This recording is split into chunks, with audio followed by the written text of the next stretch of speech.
I'm live. I believe this is live. Would you please let me know in the chat if this is live? Just let me know, because I am trying something different immediately following the full-time whistle. Yes, I think we're going. Just drop a little something in the chat to let me know. Does it sound okay? Is it all right? How do you feel mostly? Are you thinking, well, that's an 80 minutes of rugby I'll never get back? It was a tough watch, frustrating game. I think the look on Andy Farrell's face, actually, the look on Tyg Burns' face at the end of that one, when he was doing his man of the match interview, said something. I was watching the Australian feed for the second half. I was quite curious to watch the difference between how it was covered by the UK and by the Aussies, and I will get into that. There were some definite and quite entertaining differences. Some quite punchy comments early on, and thank you very much for that. If you're watching this live, get stuck in the chat right now. If you're watching this afterwards, then please do get stuck in the comments. Either way, hit subscribe to the channel. Loads more coming. But Tim Slade, people asking why Owen Farrell was brought on tour. This game showed why Finn Smith and Marcus Smith not good enough at this level. Oof, punchy.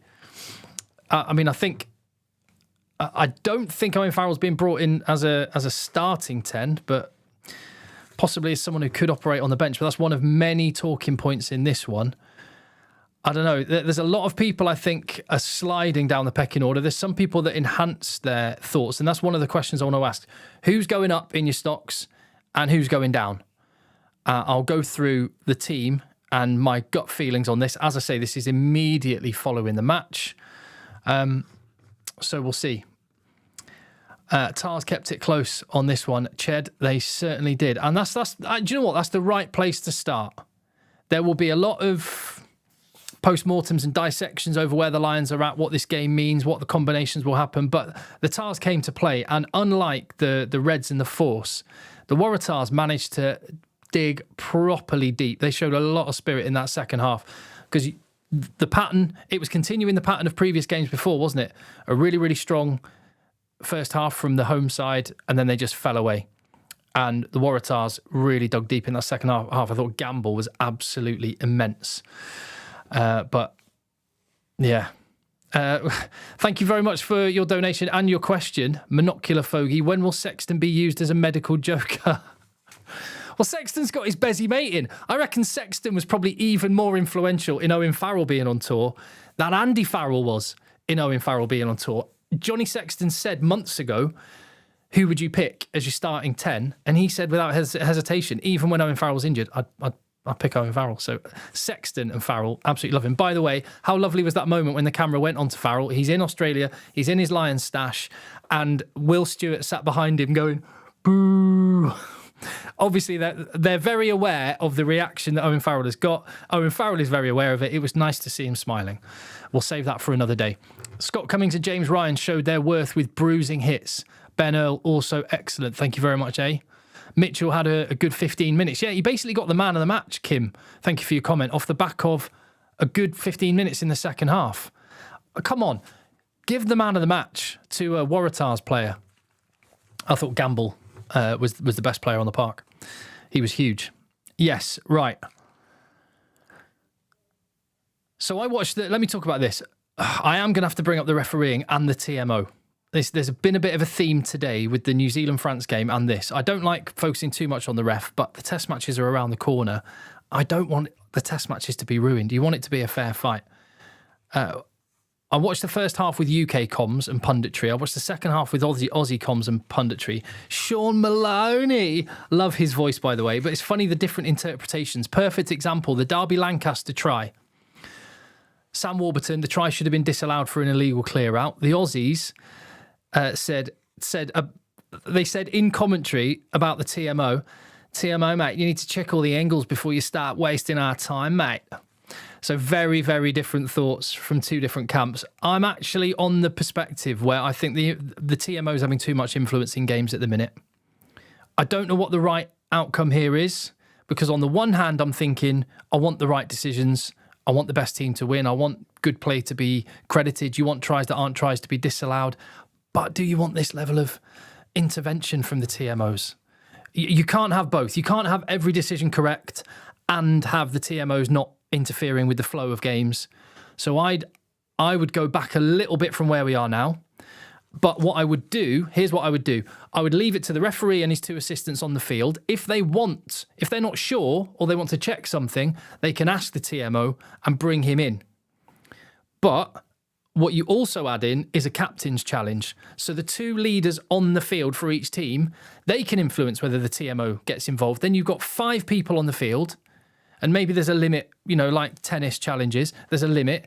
Then you've got 5 people on the field, 1 from each team, 3 officials, and they can bring the TMO if they want. I just don't want the TMO injecting themselves into matches, and we've seen it in Challenge Cup final.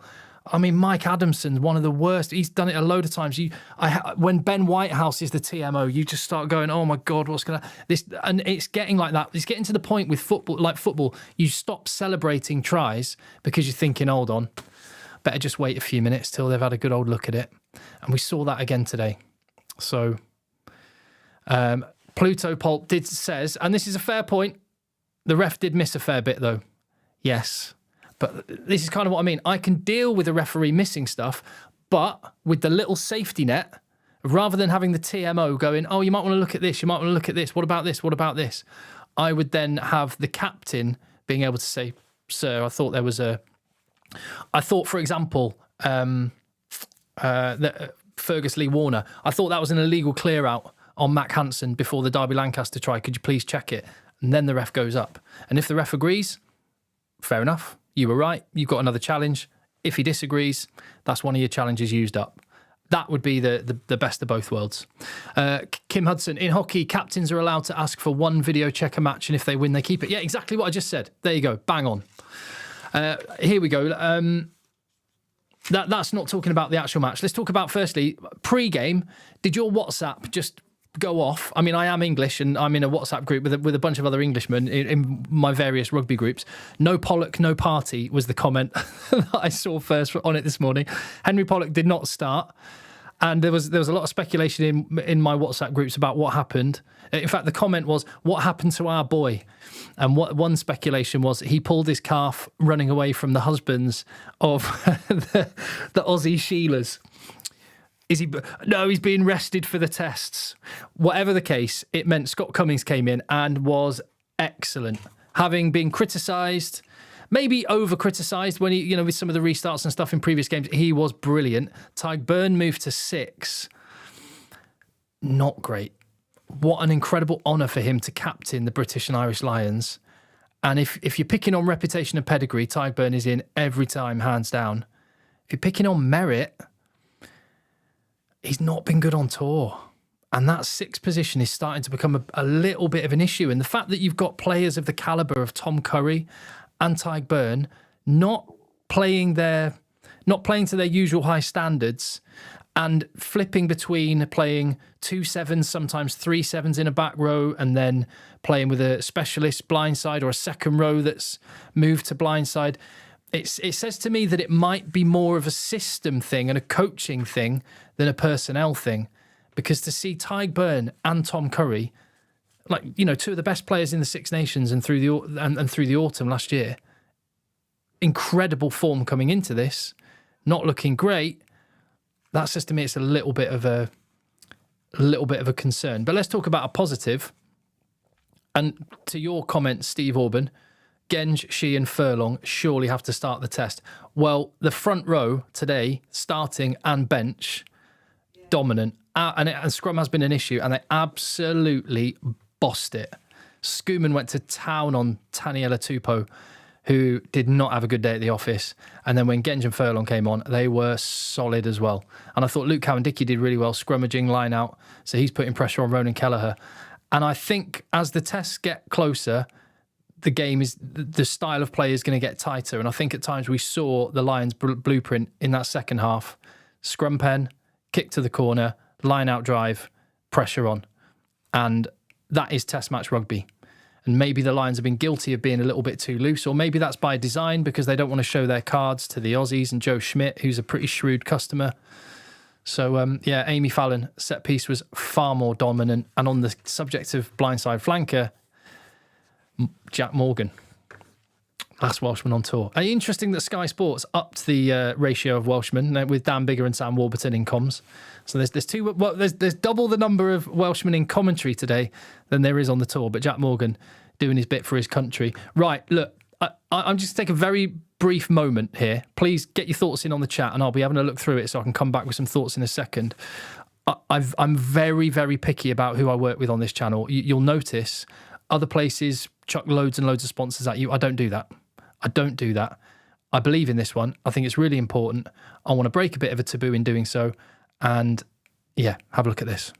All right, I want to talk to you about something important and something which in the past I would have shied away from. Low testosterone.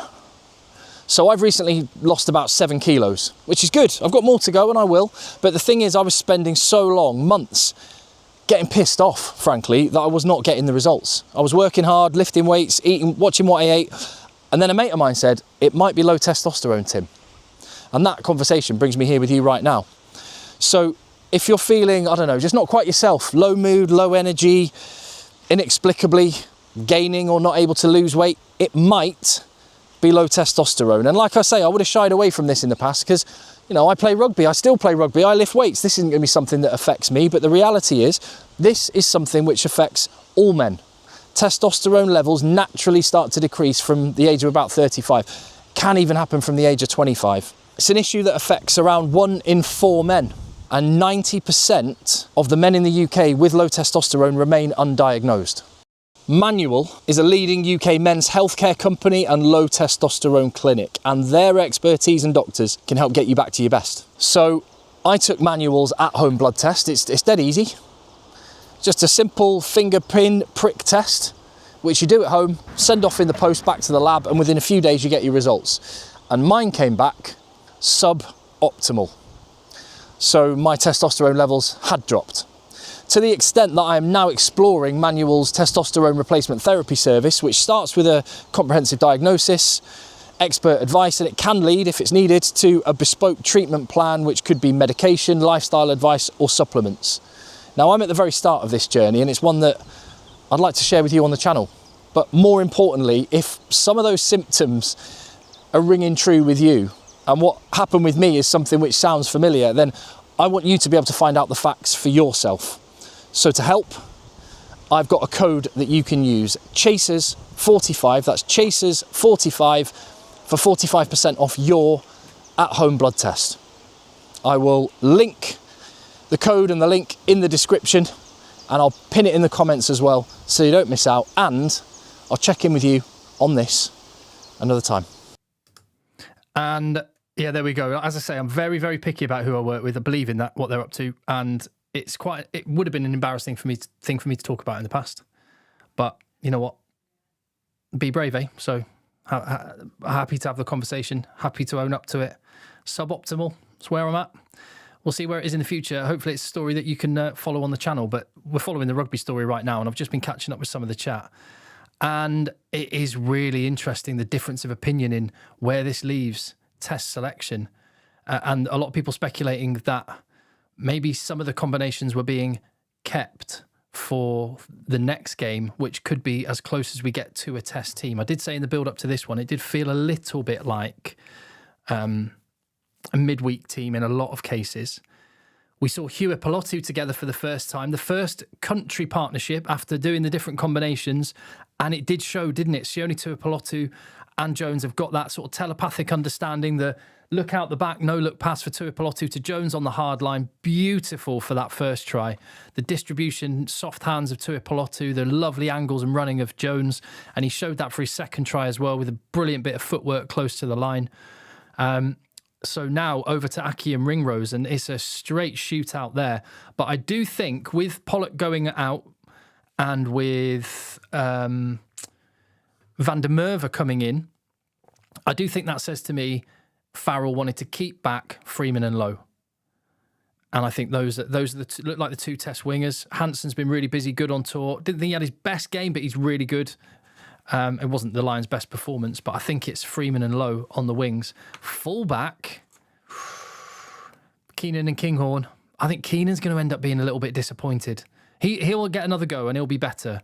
but it did feel like a rusty performance from him, albeit the context is it wasn't a great performance overall from the Lions, but Keenan will feel like he should have done better on that Derby Lancaster try. Didn't quite make a clean tackle. Kinghorn looked a little bit better when he went to full-back, attacked well, good in the air.